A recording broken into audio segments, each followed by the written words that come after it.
ঢাকার শহরটা বাইরে থেকে যতটা ব্যস্ত, ভেতরে ততটাই অন্ধকার। একটা অপহরণ, কিন্তু এটা কোনো সাধারণ কিডন্যাপ নয়। এর পেছনে লুকিয়ে আছে এমন এক খেলা যেখানে প্রতিটা পদক্ষেপ মানেই মৃত্যু। এই খেলায় প্রবেশ করে একজন মানুষ, টাইলার রেক, যার কাজই হলো মৃত্যুর মুখ থেকে মানুষকে ফিরিয়ে আনা। কিন্তু এবার সে নিজেই ঢুকে পড়েছে এমন এক ফাঁদে যেখান থেকে বের হওয়াটাই অসম্ভব মনে হচ্ছে। সবকিছু যখন নিয়ন্ত্রণের বাইরে চলে যাচ্ছে, তখন প্রশ্ন শুধু একটাই: টাইলার কি সত্যি সবাইকে হারিয়ে বাঁচতে পারবে, নাকি এই শহরই তার শেষ ঠিকানা হয়ে যাবে? এই গল্পটা টাইলার রেক নামের এমন এক ভয়ঙ্কর স্পাই এজেন্টের, যে অন্য সব এজেন্টদের থেকে একদম আলাদা। পৃথিবীর সবচেয়ে বিপজ্জনক শহরগুলোতে ঢুকে হাজার হাজার শত্রুর গুলির বৃষ্টির মাঝখান থেকে মানুষকে জীবিত বের করে আনাই তার কাজ। সবাই তাকে এক চলন্ত ওয়ান ম্যান আর্মি বলে মনে করে। আজ পর্যন্ত তার একটা মিশনও ফেল হয়নি, কিন্তু এবার সে এমন একটি মিশন পেতে যাচ্ছে যেখান থেকে জীবিত ফিরে আসাই তার জন্য সবচেয়ে বড় চ্যালেঞ্জ হয়ে দাঁড়াবে। তো গল্পের শুরু হয় একটি নির্জন এলাকা থেকে, যেখানে আমরা প্রথমে টাইলারের বস নিকোলকে দেখতে পাই, যে টাইলারকে তার জীবনের সবচেয়ে বিপজ্জনক মিশন দিতে এসেছে। সে জানায় টাইলারকে বাংলাদেশের ঢাকার শহরে গিয়ে একজন ভারতীয় ড্রাগ লর্ডের ছেলে অবিকে উদ্ধার করতে হবে, যাকে কয়েকদিন আগে পুলিশের ইউনিফর্ম পরে আসা কিডন্যাপাররা ভারত থেকে তুলে এনে বাংলাদেশে নিয়ে গেছে। মিশন শেষ হলে তাকে মুখ চাওয়া দাম দেয়া হবে। তাই সে দেরি না করে এই মিশনের খোঁজ খবর শুরু করে। খুব তাড়াতাড়ি সে জানতে পারে অবিকে বাংলাদেশের সবচেয়ে বড় গ্যাংস্টার কিডন্যাপ করেছে, যে তার বাবার থেকে প্রতিশোধ নিতে চায়। মিশনের সব ডিটেলস পাওয়ার পর টাইলার এক মুহূর্ত দেরি না করে বাংলাদেশে পৌঁছে যায়। সে একজন ডিলারের লোক সেজে রাস্তার পাশে বসে কিডন্যাপারদের অপেক্ষা করতে থাকে। তার থেকে একটু দূরে এক দাড়িওয়ালা লোকও টাইলারের ইশারার অপেক্ষায় ছিল। কিছুক্ষণ পর টাইলারের কাছে ফোন আসে। ফোনে বলা হয় তাকে সামনে থাকা লন্ড্রি শপে যেতে হবে, কিন্তু সে সেখানে পৌঁছানোর সঙ্গে সঙ্গেই কেউ পেছন থেকে তার কোমরে পিস্তল ঠেকিয়ে দেয়। এরপরে একটি ভ্যান তার সামনে এসে থামে। কিডন্যাপাররা তাকে কালো কাপড় পরিয়ে জোর করে ভ্যানের ভেতরে ঢুকিয়ে দেয়। তারা তাকে নিয়ে যেতে লাগে, কিন্তু তারা জানতো না যে এটা টাইলারের প্ল্যানেরই অংশ। কিছুক্ষণ পর টাইলারকে একটা নির্জন বিল্ডিং এ নিয়ে যাওয়া হয়, যেখানে পৌঁছানোর সাথে সাথে কিডন্যাপাররা মুক্তিপণের জন্য তার মাথায় পিস্তল তাক করে। কিন্তু টাইলার একবারও চোখের পলক ফেলে না। সে বলে আগে তাকে ছেলেটিকে জীবিত দেখতে হবে, তারপরই সে টাকা দেবে। যখন সে দেখে যে অভি পুরোপুরি নিরাপদ, তখন সে আশেপাশের গার্ড এবং জায়গাটা ভালোভাবে বুঝে নেয়। তারপর টাইলার মুক্তিপণ দিতে রাজি হয়ে যায়। তারা যখন তাকে বাইরে নিয়ে যেতে লাগে, ঠিক তখনই দাড়িওয়ালা লোকটি আক্রমণ করে বসে। সুযোগ বুঝে টাইলার আরেকজন কিডন্যাপারকেও মেরে ফেলে। এরপর সে নিজের হাতের দড়ি ছিঁড়ে ফেলে। তখন গার্ডরা বুঝতেই পারেনি যে তাদের মৃত্যুর সময় এসে গেছে। হঠাৎ দরজায় জোরে ধাক্কা পড়ে। কিডন্যাপাররা দরজা খুলে এগিয়ে যেতেই টাইলার বিন্দুমাত্র দেরি না করে ট্রিগার চাপে। ঘরের ভেতরে ঢুকেই সে একে একে সব কিডন্যাপারদের উপর ঝাঁপিয়ে পড়ে। গুলির শব্দ শুনে বাইরে থাকা গার্ডদের দৃষ্টি আকর্ষিত হয়, কিন্তু তারা অস্ত্র তুলতে যাওয়ার আগেই বাইরে লুকিয়ে থাকা দাড়িওয়ালা লোকটি একে একে সবাইকে গুলি করে মেরে ফেলে। অন্যদিকে টাইলার ঘরের ভেতরে থাকা বাকি সব গুন্ডাদেরকে শেষ করতে শুরু করে, কিন্তু কিছুক্ষণের মধ্যেই তার গুলি শেষ হয়ে যায়। ফলে তাকে হাতাহাতিতে নামতে হয়। টাইলার তো থরের হাতুড়িও তুলেছে, তাই এই ছোটখাটো গুন্ডারা তার কাছে শিশুদের মতো ছিল। চোখের পলকেই সে অনেকগুলো গুন্ডাকে হারিয়ে দেয়। ঠিক তখনই বাইরে থেকে একজন গুন্ডা তলোয়ার নিয়ে তার উপর ঝাঁপিয়ে পড়ে, কিন্তু টাইলার টেবিলে রাখা একটি কাপ তুলে সরাসরি তার বুকে ছুঁড়ে মারে, আর সে সেখানেই পড়ে যায়। সে অজ্ঞান হয়ে পড়ে। ঠিক তখনই আরেকজন গুন্ডা উঠতে যাচ্ছিল। টাইলার লাথি মেরে টেবিল দিয়ে তার মাথা ফাটিয়ে দেয়। পেছন থেকে আরেকজন গুন্ডা বন্দুক দিয়ে এগিয়ে আসে, কিন্তু টাইলারের সামনে সেও টিকতে পারে না। যখন টাইলার মনে করে সব শেষ হয়ে গেছে, ঠিক তখনই পেছন থেকে বন্দুক লোড করার শব্দ শোনা যায়। সে ঘুরে দেখে একটি ছোট্ট ছেলে বন্দুক হাতে লোড করছে, কিন্তু টাইলার তার উপর আক্রমণ করে না, কারণ তার নিজের কিছু নীতি ছিল। তাই সে ছেলেটির কাছ থেকে বন্দুক কেড়ে নিয়ে তাকে দ্রুত সরে যেতে বলে। এরপর টাইলার সঙ্গে সঙ্গে অবির বাধা দড়িগুলো খুলে দেয় এবং তাকে নিজের পেছনে আসতে বলে। এরপর প্ল্যান অনুযায়ী টাইলার অবিকে নিয়ে সেখান থেকে বের হতে লাগে। অন্যদিকে গ্যাংস্টার টাইলারের ব্যাপারে সব জানতে পেরে যায়। সে সঙ্গে সঙ্গে তার লোকেদের আদেশ দেয় পুরো এলাকাকে সিল করে দিতে। স্পষ্ট ছিল সে টাইলারের পরবর্তী পদক্ষেপ সম্পর্কে জানত, কিন্তু বহু বছর ধরে একই কাজ করে আসা টাইলার আগেই সবকিছুর আন্দাজ করে রেখেছিল। সে অবিকে একটা নির্জন ফ্যাক্টরিতে গাড়ি করে নিয়ে যায়। এরপর সে নিজে একটি বুলেট প্রুফ জ্যাকেট পরে এবং তাতে থাকা যন্ত্রের মাধ্যমে নিকোলের সাথে যোগাযোগ করে। এরপর সে অবিকেও একটি বুলেট প্রুফ জ্যাকেট পরিয়ে দেয়। শেষে সে একটি ভিডিও রেকর্ড করে নিকোলকে পাঠিয়ে দেয়। তারপর সে তার পরবর্তী পরিকল্পনা শুরু করে। টাইলার অবিকে নিয়ে সরাসরি জঙ্গলের পাশ দিয়ে বয়ে যাওয়া নদীর দিকে এগিয়ে যেতে লাগে। নিকোলের টিম আগেই একটি শিপ প্রস্তুত করে রেখেছিল। এখন শুধু টাইলারকে অবিকে নিয়ে সেই শিপ পর্যন্ত পৌঁছাতে হবে। কিন্তু খুব শিগগিরই পুরো পরিকল্পনা ভেঙে পড়তে চলছিল। হঠাৎ নিকোল কিছু গড়বড় অনুভব করে। সে টাইলারকে কিছুক্ষণ থামতে বলে, কিন্তু তখনই শিপে থাকা লোকেরা যখন টাইলারের অপেক্ষা করছিল, হঠাৎ ভেতর থেকে জোরে অ্যালার্ম বেজে ওঠে। একটা শব্দ চারিদিকে প্রতিধ্বনিত হয়, যার ফলে মুহূর্তের মধ্যেই পরিবেশ বদলে যায়। টাইলারের সঙ্গীরা নিচে নেমে তদন্ত করতে যেতেই হঠাৎ একটি মুখোশধারী লোক পেছন থেকে আক্রমণ করে এবং এক ঝটকাতেই দুজনকে মেরে ফেলে। বাইরে নজরদারি করা দাড়িওয়ালা লোকটিরও কিছু গড়বড় মনে হয়। সে সঙ্গে সঙ্গে স্নাইপার রাইফেলের স্কোপ দিয়ে ভেতরের দিকে তাকায়, কিন্তু পরের মুহূর্তেই সেই মুখোশধারী লোক তার কাছেও পৌঁছে যায় এবং তাকে মেরে ফেলে। এবার তার পরবর্তী লক্ষ্য ছিল টাইলার, কিন্তু তখনই পুলিশ শিপটিকে ট্র্যাক করে ফেলে। নিকোল দ্রুত এই খবর টাইলারের কাছে পৌঁছে দেয়। খবর পাওয়া মাত্রই টাইলার অবিকে নিয়ে সেখান থেকে পালাতে শুরু করে। ঠিক তখনই মুখোশধারী লোকটির নজর তার উপরে পড়ে এবং সে বিন্দুমাত্র দেরি না করে অন্ধভাবে গুলি চালাতে শুরু করে। কিন্তু টাইলার যখন একটি পাথরের আড়ালে গিয়ে থামে, তখন মুখোশধারী লোকটি নিজের মুখোশ খুলে ফেলে। তখন সত্যটা সামনে চলে আসে। সে আর কেউ নয়, অবির বাবার লোক সায়ু, যে কাউকে না জানিয়ে অবিকে বাঁচাতে এসেছে। সায়ু জোরে চিৎকার করে বলে অবি যেন তাড়াতাড়ি তার কাছে চলে আসে। আওয়াজ শুনেই অবি তাকে চিনতে পারে,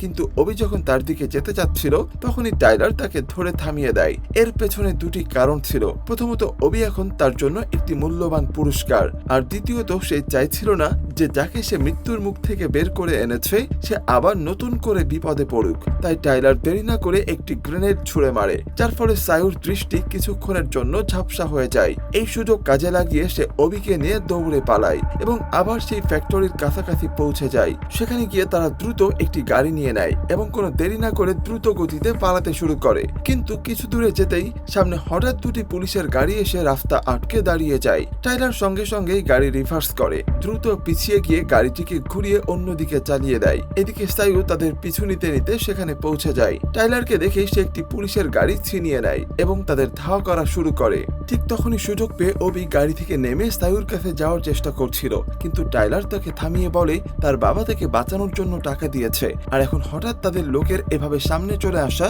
কোনো না কোনো গড়বড়ের ইঙ্গিত দিচ্ছে।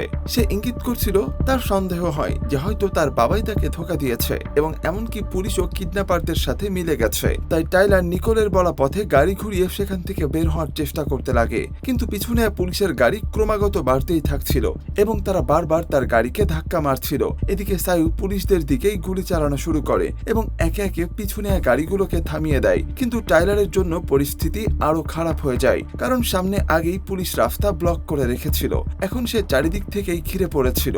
শেষ পর্যন্ত সে গাড়ি রিভার্সে নিয়ে পেছনে দাঁড়িয়ে থাকা সায়ুর গাড়ির সাথে জোরে ধাক্কা মারে। হঠাৎ এই ধাক্কায় সায়ু নিজের নিয়ন্ত্রণ হারিয়ে ফেলে। অন্যদিকে সেখানে আসা বাকি পুলিশরা তাকে উপেক্ষা করে সরাসরি টাইলারকে খুঁজতে বের হয়ে যায়। এই সময় তারা একটি ছোট্ট এলাকায় ছিল, যেখানে চারপাশে সরু গলিপথ ছড়িয়েছিল। তাই কিছুক্ষণের মধ্যেই টাইলার ও অবি চোখের আড়ালেই চলে যায়। পালাতে পালাতে হঠাৎ টাইলার এক পুলিশ সদস্যের সামনে পড়ে যায়। পুলিশটি কিছু বুঝে ওঠার আগেই টাইলার তার গলায় আঘাত করেই তাকে সেখানেই শেষ করে দেয়। এরপর সে অবিকে নিজের পেছনে নিয়ে নেয়, কিন্তু তারা সামনে এগোতেই হঠাৎ কয়েকজন পুলিশ তাদের সামনে এসে দাঁড়ায়, কিন্তু তারা কেউই টাইলারকে থামাতে পারে না। টাইলার একসাথে সবাইকে শেষ করে দেয়। তবে একজন পুলিশ সুযোগ বুঝে সরাসরি অবির দিকে দৌড়ে যায়। এটা দেখে অবি পালাতে শুরু করে। তখন সামনে থেকে আরেকজন পুলিশ চলে আসে। সে দ্রুত ঘুরে পাশের একটি বাড়ির ভেতরে ঢুকে পেছনের দরজা দিয়ে বের হয়ে যায়। তার পিছু পিছু পুলিশটিও দৌড়ে বাইরে আসে, কিন্তু বাইরে বের হতেই টাইলার তাকে গুলি করে শেষ করে দেয়।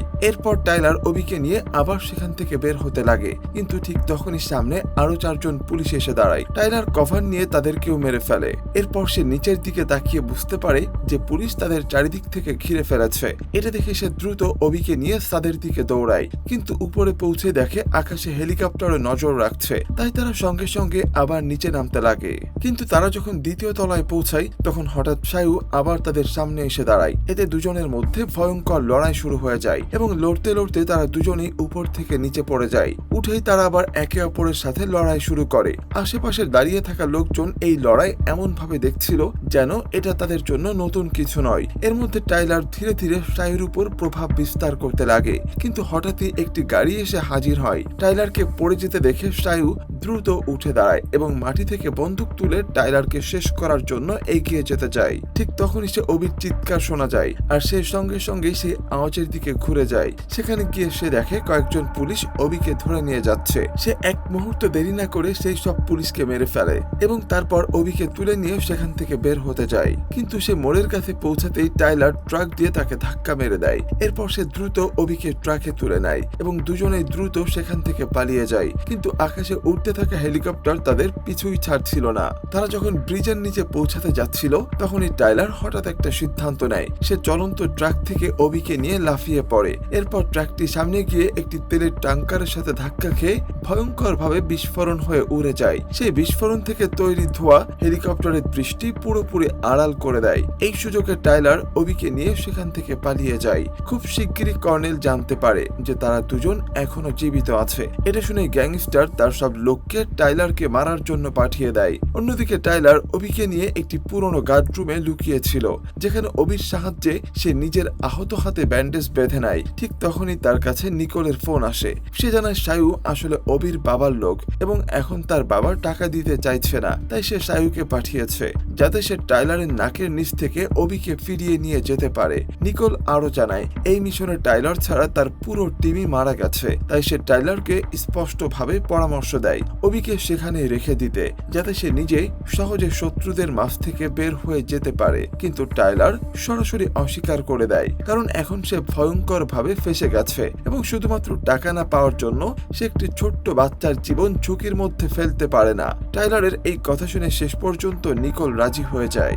সে বলে সে 4 কিলোমিটার দূরে একটি ব্রিজের কাছে হেলিকপ্টারের ব্যবস্থা করবে এবং সেখান থেকেই তাদের উদ্ধার করবে। নিকোলের কথা মেনে টাইলার রাতেই সেখান থেকে বের হতে শুরু করে। সে রাস্তার পাশে দাঁড়িয়ে থাকা একটি গাড়ির লক ভেঙে সেটি খুলে ফেলে, কিন্তু সে গাড়ি স্টার্ট করতে যাবে এমন সময় হঠাৎ কিছু গুন্ডা তার সামনে এসে দাঁড়ায়। টাইলার এটা দেখে এক মুহূর্তের জন্য অবাক হয়ে যায়, কারণ সামনে দাঁড়িয়ে থাকা অস্ত্রধারী গুন্ডারা আসলে ছোট ছোট বাচ্চা ছিল। সে তাদের দেখছিল, আর ঠিক তখনই তারা কোনো চিন্তা না করেই সরাসরি তার উপরে গুলি চালাতে শুরু করে। টাইলার সঙ্গে সঙ্গে গাড়ির পেছনে লুকিয়ে পড়ে এবং কয়েকটি স্মোক গ্রেনেড ছুড়ে দেয়, কারণ সামনে বাচ্চারা ছিল তাই সে তাদের মারতে যাচ্ছিল না। তারা কাছে আসতেই সে একজনকে গাড়ির দরজার মধ্যে আটকে দেয় এবং আরেকজনকে দরজা দিয়ে আঘাত করে দূরে ফেলে দেয়। এই অস্ত্রধারী বাচ্চাদের সামনেও টাইলার পুরোপুরি নিয়ন্ত্রণে ছিল এবং সে শুধু তাদের থামিয়ে নিজেকে বাঁচাচ্ছিল, কিন্তু বাচ্চাদের তাদেরকে জীবিত ছাড়ার কোনো ইচ্ছা ছিল না। তাই সবচেয়ে ছোট বাচ্চাটি তার দিকে বন্দুক তাক করে, কিন্তু সে গুলি চালানোর আগেই টাইলার একটি চড় মেরে তাকে মাটিতে ফেলে দেয়। ঠিক তখনই উপর থেকে একটি সরাসরি হেলিকপ্টার এসে পৌঁছায়। এটা দেখে টাইলার আর দেরি না করে সঙ্গে সঙ্গেই অবিকে নিয়ে সেখান থেকে পালিয়ে যায়। পালাতে পালাতে তারা একটি নোংরা নালায় ঝাঁপ দেয় এবং কোনোভাবে নিজেদেরকে বাঁচিয়ে নেয়। এই মুহূর্তে তারা দুজনেই বিপদমুক্ত ছিল, কিন্তু যে কোনো সময় মৃত্যু তাদের কাছে পৌঁছে যেতে পারত। তাই টাইলার চাইছিল একটা সিদ্ধান্ত নেয়ার। ঠিক তখনই সায়ুর কাছে একটি কল আসে যা টাইলারের ছিল। টাইলার ঠিক করে তারা একসাথে কাজ করবে যাতে অবিকে শহর থেকে বের করে আনা যায়। দ্রুত সায়ু নির্ধারিত স্থানে পৌঁছে যায়। টাইলার তাকে তার অস্ত্রগুলো দেয় এবং হেলিকপ্টারের অবস্থানও জানায়, কিন্তু সেখানে পৌঁছানোর জন্য তাদের 2টি ব্যারিকেড পেরোতে হবে। তাই টাইলার একটি পরিকল্পনা তৈরি করে। সে শত্রুদের বিভ্রান্ত করবে আর সায়ু অবিকে নিরাপদে সামনে এগিয়ে নেবে। দুইজন তৎক্ষণাৎ এই পরিকল্পনায় প্রস্তুত হয়ে যায়। কিছুক্ষণের মধ্যে তারা প্রথম ব্যারিকেডে পৌঁছায়, যেখানে বড় সংখ্যায় সৈনিক চেকিং করছিল। টাইলার দেরি না করে গ্রেনেড লঞ্চার তুলে সরাসরি আক্রমণ চালায়। আক্রমণের ফলে সৈনিকদের দৃষ্টি টাইলারের দিকে চলে যায়, যার কারণে দুই পাশে জোরদার লড়াই শুরু হয়। এই সুযোগে সায়ু গাড়ি নিয়ে দ্রুত ব্যারিকেড পার হয়ে যায়, কিন্তু টাইলার এখনো বের হতে পারেনি। যে নিচে থাকা সৈনিকরা রকেট লঞ্চার প্রস্তুত করে। শত্রু দ্রুত তার দিকে এগোচ্ছে, তবে সামনে যা আসছে টাইলার তার সঙ্গে সঙ্গে শেষ করে দিচ্ছিল। উপরে আসা সৈনিকরা অল্প সময়ের মধ্যেই নিঃশেষ হয়ে যায়। সেই সময় টাইলার সিঁড়ির দিকে সৈনিকদের আওয়াজ শুনতে পায় এবং সঙ্গে সঙ্গে একটি গ্রেনেড নিচে ফেলে দেয়। অন্যদিকে সায়ু অবিকে নিয়ে দ্বিতীয় ব্যারিকেডে পৌঁছে যায়, কিন্তু সামনে ঘন ভিড় এবং ট্রাফিক দেখে পরিষ্কার হয় গাড়ি নিয়ে এগোনো অসম্ভব। তাই সে গাড়ি ফেলে ভিড়ের মধ্য দিয়ে এগোতে শুরু করে। মাঝপথে একটি দাড়িওয়ালা সৈনিকের উপর চোখ পড়ে তার। সে তাকে পেছন থেকে ডাকছে, কিন্তু সায়ু এমন অভিনয় করে যেন কিছুই শোনেনি এবং ধারাবাহিকভাবে এগোচ্ছে। ভিড়ের এলাকা থেকে সামান্য বাইরে আসতেই সে পেছন ঘুরে পরিস্থিতি বোঝে, কারণ ধরা পড়া হলেও পালানোর সুযোগ ছিল।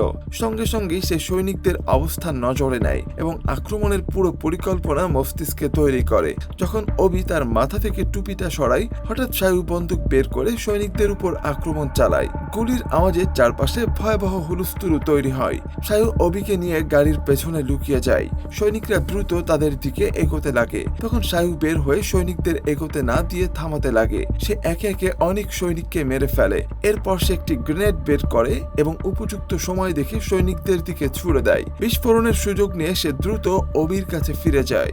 অন্যদিকে ব্রিজে হওয়া বিস্ফোরণে কর্নেল এবং অন্যান্য অফিসারদের নজর আকর্ষণ করে। তারা দেরি না করে ভারী অস্ত্রশস্ত্র সজ্জিত স্পেশাল ফোর্সকে হেলিকপ্টার থেকে সেখানে পাঠায়। এটা দেখে সায়ু অভিকে গাড়ির ভেতরে লুকাতে বলে এবং নিজে হেলিকপ্টারে ক্রমাগত গুলি চালাতে লাগে। কিন্তু সামনে থেকে হওয়া তীব্র গুলির মুখে সে বেশিক্ষণ টিকে থাকে না। সে কেবল লুকোচুরি করে নিজের জীবন বাঁচানোর চেষ্টা করছিল। একসাথে 5 জন সৈনিক 5টি বন্দুক নিয়ে তার উপর আক্রমণ চালাচ্ছিল, কিন্তু কোনোভাবেই নিজেকে বাঁচিয়ে সে একটি ট্রাকের পেছনে লুকিয়ে যায়। কিছুক্ষণের মধ্যেই হেলিকপ্টার থেকে স্পেশাল ফোর্সের সৈনিক তার সামনে নেমে এসে চারপাশ থেকে ঘিরে ফেলে। এখন পরিস্থিতি এমন, সামনে স্পেশাল ফোর্স আর পেছনে সৈনিকরা, ফলে সায়ু পুরোপুরি ফেসে গেছে। সে সঙ্গে সঙ্গে টাইলারকে সাহায্যের জন্য কল করে, কিন্তু টাইলার এখনো সৈনিকদের মধ্যে আটকে আছে। ঠিক তখনই তার সামনে একটি অস্ত্রশস্ত্র সজ্জিত গাড়ি এসে থামে। গাড়িতে থাকা সৈনিকরা মেশিন গান দিয়ে টাইলারের উপর গুলি ছুড়তে লাগে। নিজের জীবন বাঁচাতে টাইলার সঙ্গে সঙ্গেই পাশের সবজি মার্কেটে লুকিয়ে যায়। দ্রুত সৈনিকরা গাড়ি থেকে নেমে তাকে খুঁজতে লাগে। ঠিক তখনই টাইলার একটি ফ্লাশ গ্রেনেড ছুড়ে দেয়। কিছু সময়ের জন্য তাদের দৃষ্টি অন্ধকার ছিল। এই সুযোগ নিয়ে টাইলার তাদের উপরে আক্রমণ করে। বাইরে বের হতেই টাইলার মেশিন গান হাতে থাকা সৈনিককে মেরে ফেলে। তারপর দুটি গ্রেনেড গাড়ির ভেতরে ছুড়ে সেখান থেকে দ্রুত সরে যায়। অন্যদিকে সায়ু ধীরে ধীরে হাল ছাড়ার পথে ছিল। ঠিক তখনই হঠাৎ টাইলারের বস নিকোল সেখানে এসে পৌঁছায়। সে এসে গাড়ি থেকে আরপিজি বের করে আকাশে থাকা হেলিকপ্টারের দিকে ছুড়ে। এক মুহূর্তের মধ্যে হেলিকপ্টার ধ্বংস হয়ে পড়ে। ঠিক সেই সময় টাইলার দ্বিতীয় ব্যারিকেডে পৌঁছায়। সেখানে সে একে একে ব্রিজে দাঁড়ানো সৈনিকদের নিখুঁত নিশানায় মেরে ফেলে। শীঘ্রই টাইলার অবির অবস্থান বুঝে ফেলে, তাই সে ব্রিজের ধারের দিকে আগায়। চারপাশে থাকা সৈনিকদের হত্যা করতে করতে সে এগোতে লাগে। অন্যদিকে সায়ু ব্রিজের মাঝখানে আটকা পড়েছিল। তার কাছে এখন কেবল একটি পিস্তলই বাকি ছিল। তবুও সে যেভাবে সম্ভব অবিকে পৌঁছাতে বাধা দিচ্ছিল, কিন্তু পরের মুহূর্তে একটি স্নাইপার গুলি তার মাথায় লাগে। এবার সায়ু চিরতরে শান্ত হয়ে যায়। ওদিকে অবি এখন পুরোপুরি একা হয়ে পড়ে এবং সে ধীরে ধীরে লুকিয়ে লুকিয়ে ব্রিজের দিকে এগোচ্ছে। যে কোনো মুহূর্তে কেউ দেখতে পেলে সে সঙ্গে সঙ্গেই কোনো গাড়ির নিচে লুকিয়ে যায়। ঠিক তখনই টাইলারের সাহায্যের জন্য হেলিকপ্টার সেখানে পৌঁছায়, কিন্তু সে এখনো নামতে পারছিল না। যে দূরে থাকা কর্নেল হঠাৎ গুলি চালায়। তার গুলি সরাসরি কো পাইলটে লাগে এবং সে সেখানেই মারা যায়। পাইলট নামার পরিবর্তে হেলিকপ্টারকে ফিরে ঘুরিয়ে নেয়। এতক্ষণে কর্নেল নিকোলের আরেকজন মানুষকেও মেরে ফেলে। এটা দেখে নিকোল সঙ্গে সঙ্গেই মাটিতে লুটিয়ে পড়ে এবং গাড়িকে ডেকে স্নাইপারকে খুঁজতে লাগে, কিন্তু কর্নেল একটি গুলি ছুড়ে নিজেকে পুরোপুরি লুকিয়ে নেয় এবং তার কোনো খোঁজ পাওয়া যায় না। এই সময় টাইলার ব্রিজের মাঝখানে পৌঁছায়। ঠিক তখনই স্নাইপারও তাকে লক্ষ্য করে। হঠাৎ টাইলার সায়ুর লাশ দেখতে পায়, কিন্তু অবিকে খুঁজে বের করার তাড়নায় সে লক্ষ্য করে না যে সায়ুকে স্নাইপার তার মাথায় গুলি করে হত্যা করেছে। যে মুহূর্তে সে খোলা স্থানে পৌঁছায়, দূরে বসে থাকা কর্নেল সঙ্গে সঙ্গে ট্রিগার টেপে। গুলি দেখে টাইলার সেই স্থানে পড়ে যায়। কর্নেল আরেকটা গুলি ছুটতে যাচ্ছিল। ঠিক তখনই অবি দৌড়ে এসে টাইলারের সামনে দাঁড়ায়। টাইলারের রক্তে ভিজে থাকা অবস্থায় অবির চোখে অশ্রু ঝরে পড়ে, কারণ তার জন্য টাইলার শুধু একজন বডিগার্ড নয়, বরং একটি বাবার মতো হয়ে গেছে। এখন সে তার একমাত্র ভরসা। কিন্তু টাইলার জানতো এখন আবেগে ভেসে যাওয়ার সময় না। তাই সে যন্ত্রণার মধ্য দিয়ে অবিকে বলে পুরো শক্তি দিয়ে ব্রিজের উপরে দৌড়ে যেতে। এই সময় কর্নেল এখনো সুযোগ খুঁজছিল। ঠিক তখন নিকোল কর্নেলের অবস্থান ধরে। টাইলার অবশিষ্ট শক্তি জোগাড় করে সঙ্গে সঙ্গে দাঁড়ায় যাতে অবিকে পালানোর সুযোগ দেয়া যায়। সে নিজের জীবন বাজি রেখে পেছন থেকে আসা সৈন্যদের থামাতে লাগে। ঠিক সেই সময় অবি নিরাপদে নিকোলের কাছে পৌঁছায়। যখন মনে হয় সবকিছু ঠিক হয়ে গেছে, হঠাৎ অবিকে আবারও গুলি করা হয়, কিন্তু এইবার গুলি চালানো ব্যক্তিকে দেখে সবাই হতবাক হয়ে যায়, কারণ সে আর কেউ নয়, সেই ভয়াল চুলের ছেলে যাকে টাইলার আগে বাঁচিয়ে ছেড়ে দিয়েছিল। ক্রোধে নিকোল ছেলের উপর প্রতিশোধ নিতে গিয়ে আক্রমণ করে আর ছেলে পালিয়ে যায়। অন্যদিকে টাইলার দুলতে দুলতে ব্রিজের ধারে পৌঁছায়। তার ক্ষত এখনো প্রাণঘাতী হয়ে উঠেছে এবং শক্তি ধীরে ধীরে শেষ হয়ে যাচ্ছে। সবকিছু মায়াময় হয়ে যেতে লাগে। হঠাৎ সে মৃত ছেলের ছায়া দেখে, যাকে সে এক মিশনের সময় বাঁচাতে পারেনি।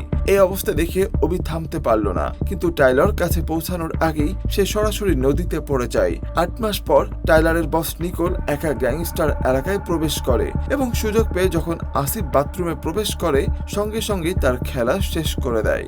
আর এখানেই শেষ হয়ে যায় আজকের মুভিটি। তো কেমন লাগলো সেটা অবশ্যই কমেন্টে জানাবেন। দেখা হবে পরবর্তী কোনো গল্পে। সে পর্যন্ত সবাই ভালো থাকবেন, সুস্থ থাকবেন, এই আশা ব্যক্ত করে এখানে শেষ করছি। আল্লাহ হাফেজ।